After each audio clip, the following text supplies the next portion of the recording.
مسلمان نہیں ہوتا۔ صلاح الدین ایوبی اپنے خیمے میں بیٹھے ہیں تو ایک بی بی آ گئی، اس قبیلے کا کوئی شخص مسلمان نہیں ہوتا۔ بی بی آئی، آگے کہنے لگی میرے 4 بیٹے جنگ میں کھو گئے، چھوٹے چھوٹے بچے جنگ میں کھو گئے، مل نہیں رہے، فوجیوں کو حکم دے مجھے میرے بچے تلاش کر کے دیں۔ صلاح الدین ایوبی نے جھٹ پٹ سر پہ امامہ باندھا، نیزہ پکڑا، سینے بند باندھا، اپنے جبے کو سمیٹا اور باہر کہنے لگی تو کدھر جا رہا ہے؟ کہنے لگا میں خود تیرے بچے تلاش کر کے دوں گا۔ صلاح الدین چند سپاہی ساتھ میں گلی گلی نکلے، گلی گلی فجر کے نکلے، اثر ہو گئی، تھک گئے، 2 نمازیں صحرا میں پڑھی، جنگل کے اندر پہنچے تو ایک کونے میں 4 بچے ایک جگہ ڈرے اور سہمے ہوئے بیٹھے ملے۔ صلاح الدین ایوبی اٹھا کے لائے، ماں کو کہنے لگے تیرے بچے ہیں۔ نکلا اس لیے تھا کہ میرے نبی نے فرمایا بچے جدا ہوں تو ماں کو درد بڑا ہوتا ہے، اور میرے رسول نے فرمایا تھا جب جنگ کرنے جاؤ تو کھیت برباد نہ کرنا، فصلیں تباہ نہ کرنا، بچوں کو ماں سے جدا نہ کرنا۔ فرمایا میں سوچ رہا تھا تیرے بچے کہیں میری وجہ سے جدا ہو گئے تو مصطفیٰ کو جواب کیا دینا۔ فرمایا تیرے بچے ڈھونڈ کے لایا ہوں۔ بچے ماں کے پاس آنے لگے تو ماں نے بڑے بیٹے کے منہ پہ تھپڑ مارا، کہتا ہے اماں کیا ہوا؟ کہنے لگے تو نے سنا نہیں کہ دشمن کے بچوں کی اتنی حفاظت کرتا ہے، میرے پاس نہ جا، اس کے قدموں میں بیٹھ جا، جس نبی کے غلام اتنے سچے ہیں وہ نبی کتنا سچا ہوگا۔ بنو قریظہ اور بنو نذیر 2 محلے تھے یہودیوں کے۔ یہودیوں نے بڑی عہد شکنی کی تو نبی پاک صلی اللہ علیہ وسلم نے ان کو بے دخل کر دیا، مدینے سے نکال دیا، مدینہ منورہ سے۔ یہودی نکل گئے مدینہ طیبہ سے، تو جب وہ نکل کے جا رہے تھے تو ان کے مکان، ان کے باغ، ان کی جائیدادیں بچ گئیں۔ نبی پاک علیہ السلام نے انصار مدینہ کو پہلے بلایا، جاگ رہے ہیں نا آپ لوگ؟ پیسے آتے کسی کو برے لگتے ہیں؟ اب تو یہ بھی حلال حرام کی تمیز بھی اٹھتی جا رہی ہے۔ جائیداد، باغ، مال، علاقہ خالی ہوا ہے، وہ چلے گئے اور لوگ تو ڈھونڈتے پھرتے ہیں۔ اللہ خیر فرمائے، شاملہ جگہ ملتی نہیں اب شہروں میں، وہ کس کس نے نام کرا لی، کدھر گئی ہے کوئی خبر ہی نہیں، خالی جگہ پڑی ہے۔ میرے نبی پاک علیہ السلام نے پہلے انصار مدینہ کو بلایا، حضور نے فرمایا انصاریوں بہت بڑی جائیدادیں یہودیوں کی، بنو نذیر اور بنو قریظہ محلے خالی ہو گئے، میرا دل کرتا ہے وہ تمہیں دے دوں، اس لیے کہ تم نے اپنے مہاجر بھائیوں کے ساتھ بڑا تعاون کیا، جائیدادیں تم نے دے دی ہیں، مکانات دے دیے ہیں، بڑا کچھ تم نے دیا ہے، میرا دل کرتا ہے وہ تمہارے نام کر دوں۔ تو انصار مدینہ کیا کہنے لگے یا رسول اللہ دے تو ہم نے دیا ہے پر وہ بیچارے جھچکتے ہی رہتے ہیں، وہ جھچکتے ہی رہتے ہیں، کھول کے ہماری چیزیں استعمال نہیں کرتے۔ تو حضور ہم تو پہلے انصار ہیں، ہمارے پاس بڑا کچھ ہے، آپ مہربانی فرمائیں وہ سارا کچھ مہاجروں کو دے دے مہاجرین کو، ہمیں نہیں چاہیے۔ اب چلے گئے بات کر کے، میرے حبیب پاک نے مہاجروں کو بلا لیا، فرمایا بنو نذیر اور بنو قریظہ قبیلے کی جائیدادیں آئی ہیں، تمہارے پاس بظاہر جو چیزیں ہیں بھی وہ بھی انصار مدینہ کی ہیں، تو میرا یہ خیال ہے کہ وہ سارا کچھ تمہیں دے دیا جائے۔ حضرت ابوبکر صدیق رضی اللہ تعالیٰ عنہ کہنے لگے یا رسول اللہ صلی اللہ علیہ وسلم ہمارے انصار بھائیوں نے ہمارے لیے دل تک کھول دیے ہیں، حضور انہوں نے ہر چیز بانٹ کے ہمارے سامنے رکھ دی ہے، ہم اتنے خرد غرض ہیں کہ سارا کچھ لپیٹ جائیں۔ کہا حضور ہمارے پاس جو مکان ہے وہ ہے، ہم کاروبار کر رہے ہیں، تجارتیں کر رہے ہیں، مزدوریاں کر رہے ہیں، ہم انشاءاللہ اور بنا دیں گے، آپ یہ ہماری طرف سے ہمارے انصار بھائیوں کو گفٹ کر دیں، آپ انہیں دے دیں۔ میرے حبیب کی آنکھوں میں آنسو آ گئے، میرے نبی پاک علیہ السلام رو پڑے، یا رسول اللہ آپ کیوں روتے ہیں؟ فرمایا تمہارا یہ بھائی چارہ قائم رہا تو اللہ اسلام کو بڑی قوتیں عطا فرمائے گا، اللہ طاقتیں دے گا اسلام کو، اگر تمہارا یہ رنگ قائم رہا، یہ انداز، میرے غلاموں تمہارے یہ طور طریقے، ایک بھائی کہتا ہے دوسرے کو، دوسرا کہتا ہے تیسرے کو۔ مسلمانوں کی نا ایک تعداد لڑتے لڑتے دور چلے گئی، تاتاریوں نے قید کر لیا، 4 مسلمان تھے، تبلیغ کرنے گئے، جنگ کرنے گئے، جہاد کرتے کرتے کافروں سے لڑتے تاتاری قوم میں چلے گئے، وہاں قید کر لیے گئے تو سزائے موت کا حکم ہوا، 4 بزرگ تھے، سزائے موت کا حکم ہوا تو تاتاری بادشاہ جو تھا وہ بڑا خلاف تھا، بڑا سخت مخالف تھا مسلمانوں کے، اس نے کہا کہ ان کو جب پھانسی دینا نا مسلمانوں کو تو میرے سامنے دینا۔ اب 4 عالم ہیں، 4 صوفی ہیں، سفید داڑیاں، سر پہ امامے، پھانسی کا وقت آیا تو جو پھانسی گھاٹ ہے وہ ایک ہے، چاروں کو کٹھے پھانسی نہیں ہو سکتی، ایک کو کہا کہ ایک ایک کر کے ان کو پھانسی دو. جب پھانسی کا وقت آیا نا تو جو سب سے پیچھے سوجی تھے وہ دوڑ کے آگے آئے, کہنے لگے بادشاہ پہلی باری میری لگا پہلی. اب بادشاہ نے کہا ٹھیک ہے اسے لٹکا دو. وہ قریب آئے تو دوسرے دوڑ آئے, کہنے لگے نہیں نہیں پہلی باری میں نے زیادہ کافر قتل کیے, میرا بڑا جرم ہے, مجھے پہلے سزا دو. ان کو پھانسی دینے لگے تو تیسرے آ گئے, کہنے لگے نہیں یہ تو میرا قتل کرتا تھا, رستے میں بتایا کرتا تھا, ڈھونڈ کے میں بتلاتا تھا کہ یہاں زیادہ تعداد ہے, مجھے پہلے پھانسی دو. تیسرے کے ساتھ بات ہو رہی تھی تو چوتھا دوڑا آیا, کہنے لگا یہ رستے بتاتا تھا, یہ تبلیغ کرتا تھا, یہ سارا کچھ کرتا تھا, لیکن کہا یہ کہتے تھے چلو واپس چلتے ہیں, میں جانے نہیں دیتا تھا, میں کہتا تھا اور کافر مارنے اور علاقے فتح کرنے, میرا جرم بڑا ہے, مجھے پہلے پھانسی دو. بادشاہ کہنے لگا مجھے 35 سال ہو گئے حکومت کرتے, بڑی دنیا کو پھانسی دی ہے, لوگ تو ایک دوسرے کو دھکے دیتے ہیں کہ پہلے تو جا پہلے تو جا, اور تم کیسی قوم ہو کہ ایک دوسرے پہ قربان ہو رہے ہو. کہنے لگا تم ایک باپ کی اولاد ہو. جاگ رہے آپ لوگ, تاتاری بادشاہ کافر بادشاہ اسلام کی مخالفت کر دیں, ایک باپ کی اولاد ہو کا نہیں, ایک قبیلے کے رہنے والے ہو کا نہیں, ایک ملک کے رہنے والے ہو نہیں. اس نے کہا رشتہ کیا ہے تمہارا, رشتہ کیا ہے؟ تو بول کے کہنے لگے خدا ایک ہے نبی ایک ہے, خدا ایک ہے اور نبی منفرد ایک ہے, اس قوم کی نقصان بھی ایک ہی سب کا نبی, اللہ بھی قرآن بھی ایک. کیا ہی اچھا تھا ہوتے اگر مسلمان بھی ایک, یوں تو سید بھی ہو مرزا بھی ہو افغان بھی ہو, تم سبھی کچھ ہو بتاؤ کہ مسلمان بھی ہو. فرمایا ہمارا اللہ ایک ہے نبی ایک ہے, تو کہا پھر ایک دوسرے پہ جان کیوں دیتے ہو؟ فرمایا ہمارے نبی نے ہمیں بھائی بھائی بنا دیا ہے, بھائی کا دل نہیں کرتا اس کی آنکھوں کے سامنے بھائی چلا جائے, ہمارا دل نہیں کرتا پہلے مجھے دے پہلے مجھے دے.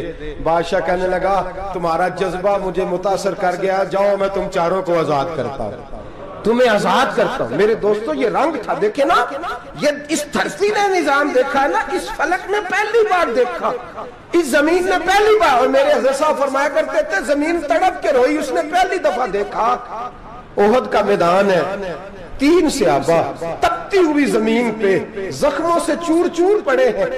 حضرت انس بن نضر رضی اللہ تعالیٰ عنہ پانی کا پیالہ لے کے پہنچے, ایک زخمی سے کہا تجھے پانی پلانا ہے, تو کہنے لگا میرے زخم تھوڑے ہیں, وہ جو ساتھ پڑا ہے اس کے زخم گہرے ہیں, پہلے اسے پانی پلا دے, جا اسے دے دے. اس کے پاس پہنچے تو وہ کہنے لگا وہ مجھ سے پہلے گرا تھا, اس کا زخم زیادہ گہرا ہے, اسے پانی پلا. تیسرے کے پاس گئے تو کہنے لگا چوتھا تڑپ زیادہ رہا ہے, اس کی عمر زیادہ ہے, میں تو جوان ہوں برداشت کر رہا ہوں, بڑھاپے کی وجہ سے نڈال ہو گیا, پہلے اسے پانی پلا. چوتھا کہنے لگا 5ویں کے پاس جا, 5واں کہنے لگا 6ٹھے کے پاس جا. حضرت انس بن نضر کہتے میں رو پڑا, میں نے کہا محمد کے غلاموں, رسول نے تمہیں کیسا جذبہ دے دیا ہے, زبانیں پیاس سے باہر ہے لیکن تمہاری اخوت مرتے دم تک قائم ہے. کہتے میں 7ویں کے پاس گیا تو کہنے لگا اگر 6 قربانی دے سکتے ہیں تو مجھے خود غرض نہ سمجھ, میں نے نہیں پانی پینا, جا پہلے کے پاس لے جا. کہتے میں پہلے کے پاس آیا تو روح پرواز کر گئی, دوسرے کے پاس آیا تو روح پرواز کر گئی, میں 7ویں تک آیا تو انتقال کر گئے. کہتے ہیں پانی کا پیالہ میں نے اٹھایا اور میں نے زمین پہ رکھا تو میں نے کہا پانی گوا رہنا, محمد کے غلام مر تو جاتے ہیں پر ایک دوسرے کا خیال بڑا رکھا کرتے ہیں, گوا رہنا یہ مر جایا کرتے لیکن ایک دوسرے کا درد. میرے دوستو لٹا ہوا برما, روتے ہوئے مسلمان, سسکیاں اور آہیں لیتی ہوئی مائیں پوچھتی ہیں اے خاصا اے خاصان رسول, وقت دعا ہے, امت پہ تیری آ کے عجب وقت پڑا ہے. وہ دین جو بڑی شان سے نکلا تھا وطن سے, پردیس میں وہ دین آج غریب الغربا ہے. فریاد ہے اے کشتی امت کے نگہباں, بیڑا یہ تباہی کے قریب آن لگا ہے. اور کیا خوبصورت جملے کہے تھے کہ نبی پاک صلی اللہ علیہ وسلم نے, حضور نے فرمایا تھا میرا مومن ایک جان کی طرح ہوتا ہے, ایک جان کی طرح ہوتا ہے, ایک کو تکلیف ہو جسم کے ایک حصے کو, سارا حصہ پریشان ہوتا ہے. فرمایا یہ ایک مکان کی طرح ہے, ایک اینٹ دوسری اینٹ کو مضبوط کرتی ہے. فرمایا یہ مضبوط لوگ ہیں, یہ مضبوط لوگ. حضرت عمر فاروق کا زمانہ ہے, ایک آدمی نے سیری بھیج دی, ایک گھر میں بطور تحفہ، قحط کا زمانہ تھا، گوشت ملتا نہیں تھا، جانور، ایک آدمی نے سری بھیج دی ایک آدمی کے گھر میں۔ اس نے کیا کیا؟ اس نے اپنی بیوی سے کہا ہماری تو خیر ہے، ساتھ والا پڑوسی زیادہ غریب ہے، ادھر نہ بھیج دے، یہاں گندم امیر شہر کی ہوتی رہی خراب اور بچی کسی فقیر کی فاقوں سے مر گئی، کہا ساتھ والے پڑوسی کے گھر سے میں کئی دنوں سے بھوک کی آوازیں، وہاں بھیج دے۔ اس کے گھر گئی تو اس کی بیوی شوہر کو مشورہ دیتی ہے، کہتی ہے میرے بچے تو دلیر ہیں، ساتھ والے کے چھوٹے ہیں، وہ گزارا نہیں، ادھر نہ بھیج دیں۔ ادھر گئی، ایک روایت ہے 7 گھر، ایک روایت ہے 21 گھر، 21 گھروں میں گھومتی ہوئی وہ سری پھر پہلے کے گھر میں آ گئی، اور پہلا صحابی کہنے لگا صرف تو نے ہی محمد کا کلمہ نہیں پڑھا، باقی 20 نے بھی پڑھا ہوا ہے، صرف تو نے ہی رسول اللہ سے یہ درس نہیں لیا، باقیوں نے بھی لیا ہے، اور صرف تیرے اندر ہی جذبہ اظہار نہیں، تو ہی صرف مسلمانوں سے پیار نہیں کرتی، سارے ہی پیار کرتے ہیں۔ وہ سری پھر آ گئی، اب کیا کرنا ہے؟ اب کیا کرنا ہے؟ تو امام نبوی نے لکھا ہے، وہ کہنے لگی کرنا کیا ہے، پکاؤں گی میں اور کھائیں گے 21 گھر، پھر بھی اکیلے نہیں کھائیں گے، پکاؤں گی میں اور کھائیں گے 21 گھروں کے مطابق شوربہ پکا، اور پھر برتن میں ڈال کے وہ بی بی ایک کے گھر کا دروازہ کھٹکھٹاتی ہے، کہتی ہے مصطفیٰ کے غلاموں نکلو باہر اور کھاؤ، اس لیے کہ جس نبی نے مجھے پیار کا حکم دیا اسی نے تمہیں بھی پیار کرنا سکھایا ہے، یہ رنگ چشم فلک نے سکھایا ہے۔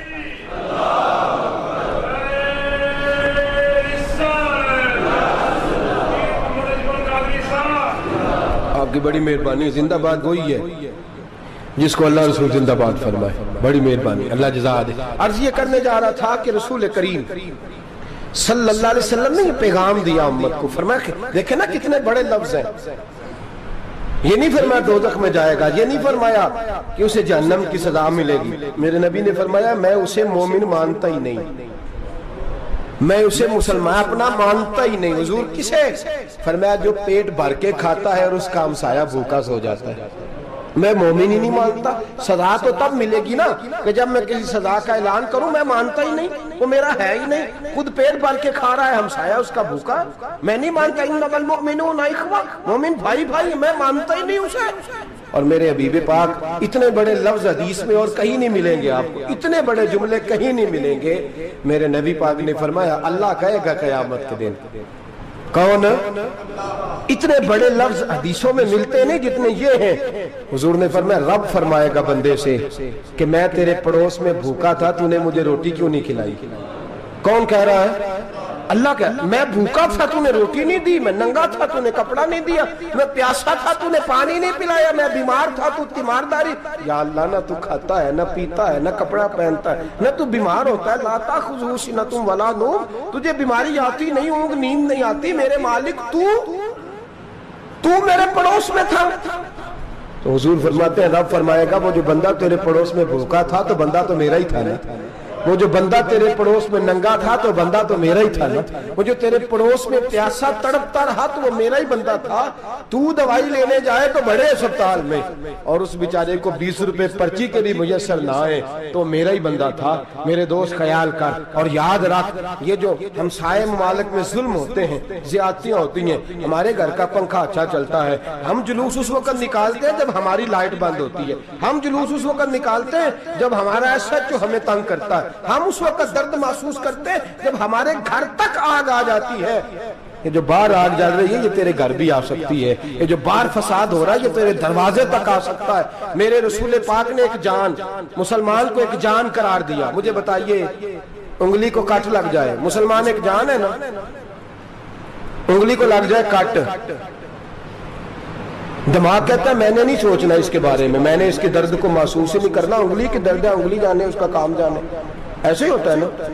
بولے پیروں سے کہتے ہیں، انگلی کہتی ہے چل ڈاکٹر کے پاس، پیر کہتے ہیں نہیں میں نے نہیں جانا، انگلی کا کام ہے انگلی جائے، ایسے ہی ہے نا۔ دل سے کہتے ہیں تو تڑپ تھوڑا سا، انگلی کو درد ہے، کہتے ہیں میں کو تڑپوں، انگلی کا ماما انگلی جانے، اس کا کام جانے۔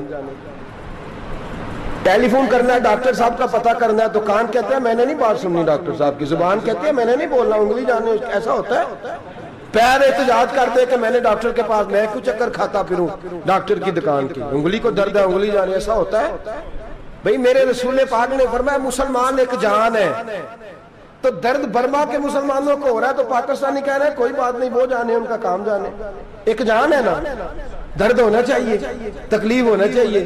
پھٹے پہ باتیں ہوتی ہیں اس موضوع پہ، اسمبلی پہ گفتگو ہوئی ہے اس موضوع پہ، آپ کی صوبائی اسمبلیاں اس موضوع پہ بولی ہیں، آپ کے کونسل اس موضوع پہ بولے؟ ہم تو اپنی اپنی سیاستیں، اپنے اپنے تماشے، اپنے اپنے چکروں میں لگے ہوئے۔ وہ دریا کے اندر سسکتے مسلمان، بنگالی کہتے ہیں ہمارے نہیں، برمی کہتے ہیں ہمارے نہیں، پاکستانی کہتے ہیں ہمارے نہیں، ترکی کہتے ہیں وہ کس کے ہیں؟ وہ کس کے ہیں؟ وہ اللہ کے بندے ہیں، محمد عربی کے غلام ہیں صلی اللہ علیہ وسلم۔ لیکن میرے دوستو کیا ہمیں کیا غرض ہے؟ وہ جانے ان کا کام جانے۔ یہ جب تیرے پیروں تک آگ آئے گی پھر تجھے پتا چلے گا یہ بڑی سخت آگ ہے۔ آج جس کافر نے برما پر عرصہ دراز تنگ کیا ہے، مسلمان تھوڑے تھوڑے مفاد لینے کی خاطر نا، بنو عباس اور بنو امیہ کی جنگ چل رہی تھی، بنو عباس جو تھے وہ غالب آ گئے، بنو امیہ جو تھے ان کی حکومت ختم ہو گئی، تو عیسائیوں نے بنو امیہ سے کہا کہ ہم تمہارے ساتھ تعاون کرتے ہیں، ہم تمہارے ساتھ تعاون کرتے ہیں اور بنو عباس پہ غلبہ پا کے تمہیں حکومت دلاتے ہیں۔ بنو امیہ بڑی جدوجہد کر رہے تھے بادشاہی کے لیے، لیکن انہوں نے کہا کہ ہم لڑ رہے ہیں، کوشش کر رہے ہیں، لیکن ہمیں کسی کافر کی مدد کی ضرورت نہیں، ہم جتنا مرضی لڑیں لیکن کافروں کے ہاتھوں بنو عباس کو مروانے کو ہم تیار نہیں ہیں۔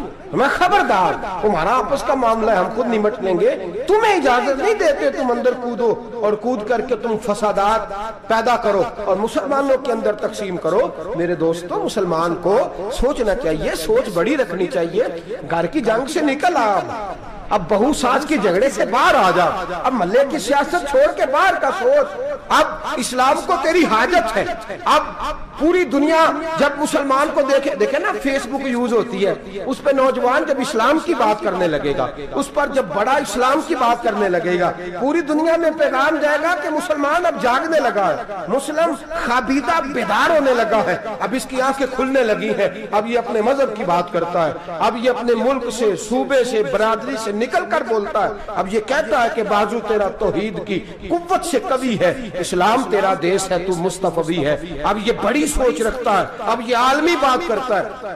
میرے دوستو ہمارا تو حال یہ ہے، امام اعظم ابو حنیفہ کا فتویٰ ہے، آپ فرماتے ہیں جو مولوی عالمی حالات سے باخبر نہ ہو وہ جمعے کی تقریر نہ کرے، وہ مسلمانوں کی رہنمائی نہیں کر سکتا۔ عالمی حالات سے جو خبردار نہ ہو، تو جس کو چھٹی ہو جائے تو نے ختم نہیں پڑھا، دوڑ جا مسجد سے، تو ختم نہیں پڑھتا ہمارے، تجھے پتہ ہی نہیں تو کہاں رہتا ہے، بھاگ جا، وہ عالمی حالات پہ بات کرے گا، کیونکہ بیچارے کو تو پتہ ہے میری سویرے چھٹی ہو جانی، سیاست کا لفظ چھیڑا نہیں تو میں گیا نہیں۔ یاد رکھے وہ جو بیداری ہے، وہ جو اعلیٰ ظرفی ہے، وہ جو بڑی سوچ ہے، وہ جو ملت کی سوچ ہے، وہ جو قومیت کی سوچ ہے، وہ جو آگے بڑھنے کا زاویہ ہے، وہ تو اندر، اقبال کہتا ہے گلا تو گھونٹ دیا اہل مدرسہ نے تیرا، گلا تو گھونٹ دیا اہل مدرسہ نے تیرا، تجھے تو مدرسے والوں نے پلیٹ پکڑا دیا ہے کہ جا سویرے لنگر کٹھا کر کے لا اور دوپہر کو روٹیاں مانگ کے لا اور دیکھ آج مرا کون ہے، ختم کس کا پڑھنا ہے، تو گلا تو گھونٹ دیا اہل مدرسہ نے تیرا، اب کہاں سے آئے گی صدا لا الہ الا اللہ، تو گھونٹ دیا تیرا گلا، تو کیسے بڑی بات کرے گا؟ بڑی بات کے لیے بڑی سوچ چاہیے، بڑی تگودو چاہیے، بڑی کوشش چاہیے، بڑا حوصلہ چاہیے۔ مسلمان چھوٹی چھوٹی لڑائی میں، چھوٹی چھوٹی جنگ میں، ایک دکاندار دوسرے دکاندار سے لڑ رہا ہے، گلی والا دوسری گلی والی سے لڑ رہا ہے، محلے والا محلوں پہ اعتراض، ایک شہر میں رہنے والے میں نے دوسرے محلے پہ اعتراض کرتے دیکھے۔ یقین کریں ایک شہر میں رہنے والے، علاقے میں بسنے والے کہتے ہیں بھائی توبہ ہے اس محلے تو اللہ ہی بچائے، لا حول ولا قوت۔ وہ جو تقسیم در تقسیم کی سوچ ہے، اس نے چھوٹے چھوٹے ٹکڑوں میں مسلمانوں کو بانٹ دیا ہے، چھوٹی چھوٹی تقسیم ہے، چھوٹا چھوٹا ہمارا مزاج ہے، چھوٹی سوچ ہے، بڑی سوچ کی بات سنیے۔ صلاح الدین ایوبی، جاگ رہے ہیں نا آپ لوگ، تو آخنا حضرت صاحب ایڈی وڈی گل چھیڑ چھڑی ہے، یہ مطلب ہی کون نہیں، کنے برما جانا ہے تو کنے مدد کرنی ہے، میں تو بھائی فریضہ سر انجام دے رہا ہوں۔ میرے نبی نے فرمایا برائی کو یا ہاتھ سے بدل، ہاتھ سے نہیں بدل سکتا تو زبان سے تو بولنا، تو میں معذور ہوں، کمزور آدمی ہوں، ہاتھ سے بدلنے کی طاقت نہیں رکھتا، تو دوسرے درجے پہ تو مجھے عمل کرنے دو نا۔ اثر کرے نہ کرے سن تو لے میری فریاد، نہیں ہے داد کا طالب یہ بندہ آزاد، رونے تو دو، تڑپنے تو دو، آہیں تو بہانے دو، سسکیاں تو لینے دو، مار کھائی ہے تو تڑپنے تو دو۔ وہ قرآن پاک برما میں پابندی لگی ہے تو میں یہاں سوچنے لگا ہوں کہ وہاں تو پابندی لگی ہے، یہاں پہلے لوگ کوئی نہیں پڑھتی۔ معاذ اللہ تعالیٰ حالات دن پہ دن مسلمانوں کے لیے ایک ایک کر کے، افغانستان میں جو آگ لگی تھی پھر وہ عراق میں بھی لگی، پھر وہ لیبیا میں بھی لگی، پھر وہ مصر میں بھی لگی، پھر وہ یمن میں بھی لگی، سعودی عرب میں دھماکے ہوئے، میرا دل تڑپا ہے، مجھے پریشانی ہوئی، میں بچے 5 تھے، میں بڑا ڈسٹرب ہوا، میں نے کہا یار یہ ہمارا سب کا اجماعی عقیدت کا مرکز ہے، ہم کم از کم 1000 اختلاف کے باوجود کہا کرتے تھے کہ عرب میں امن ہے یار، وہاں سکون ہے، وہاں دکانیں کھلی چھوڑ کے لوگ چلے جاتے ہیں، وہاں بھی فساد ہونے لگا، وہاں بھی آگ بڑھ گئی ہے، لیکن ہم صرف چھوٹی چھوٹی کر کے جب آگ بجھانے کی کوشش کریں گے اس وقت آگ نہیں بجھے گی، جب ہر آدمی اپنے پیالے میں پانی لے کے آئے گا، ہر شخص اپنے گھر کی نل چلائے گا، ہر شخص نلکا چلائے گا اور پانی نکال کے یہ آگ بجھائے گا، تب یہ آگ بجھے گی۔ ہر آدمی کو کردار سوچ بڑی کریں، نظریہ بڑا کریں، ملت کی بات کریں، مسلمان ہو کے سوچیں، مسلمان ہو کے سوچیں، خدا را نکلیں یہ گھر کے جھگڑوں سے، تھوڑی دیر کے لیے اپنے آپ کو بڑا کریں، بڑی سوچ آپ بنائیں، جب دوستیاں لگائیں، یرانے لگائیں، پھر چھوٹے موٹے حساب سے بچیں۔ بابا بلے شاہ صاحب فرماتے کورے ورک کتاب نہیں ہوندے، کورے ورک کتاب نہیں ہوندے، پتھر دل گلاب نہیں ہوندے، او بلیا یاری سوچ کے لائیں، یارہ نال حساب نہیں ہوندے۔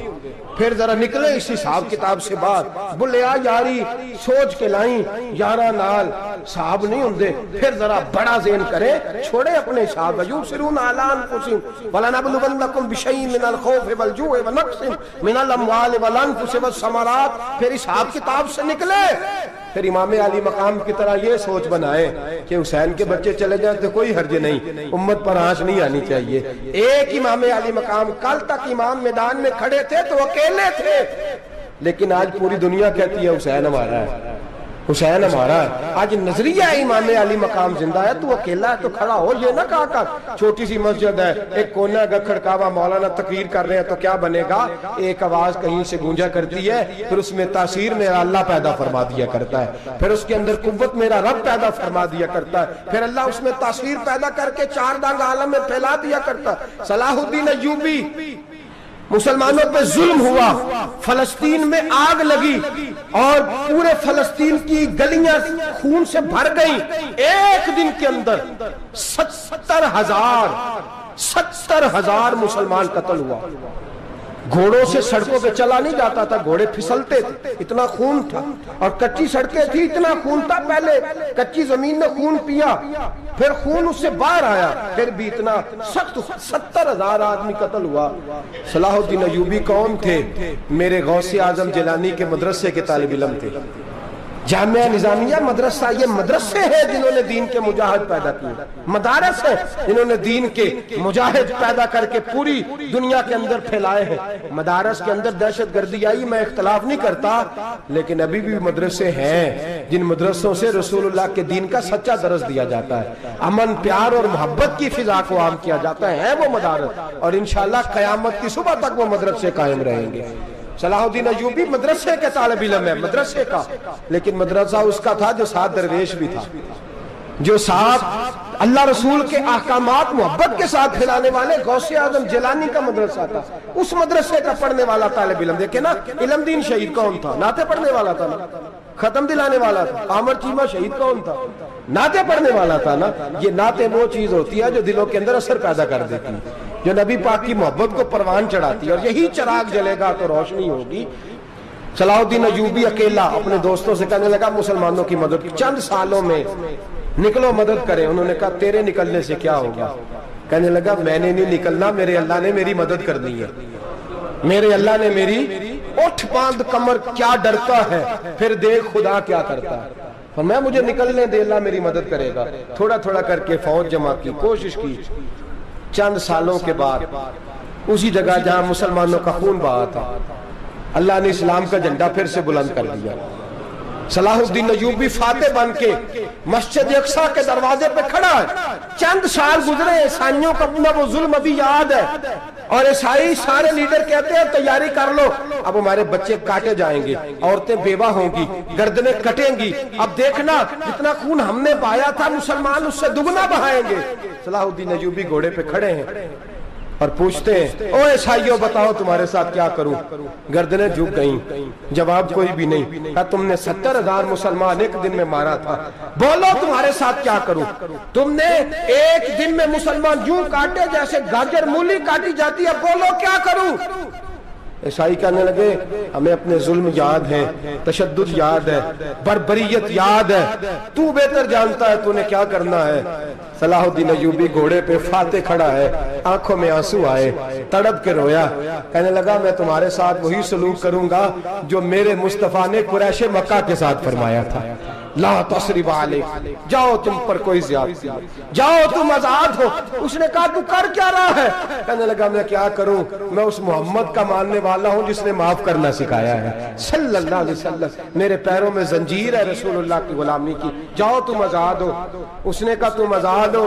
لوگوں نے کلمہ پڑھنا شروع کر دیا، اشہد ان لا الہ الا اللہ واشہد ان محمدً عبدہ. سارے قبیلے کے کچھ نہ کچھ لوگ مسلمان، ایک قبیلہ رہ گیا مسلمان نہیں ہوتا. صلاح الدین ایوبی اپنے خیمے میں بیٹھے ہیں تو ایک بی بی آ گئی، اس قبیلے کا کوئی شخص مسلمان نہیں ہوتا. بی بی آئی، آگے کہنے لگی میرے 4 بیٹے جنگ میں کھو گئے، چھوٹے چھوٹے بچے جنگ میں کھو گئے، مل نہیں رہے، فوجیوں کو حکم دے مجھے میرے بچے تلاش کر کے دیں.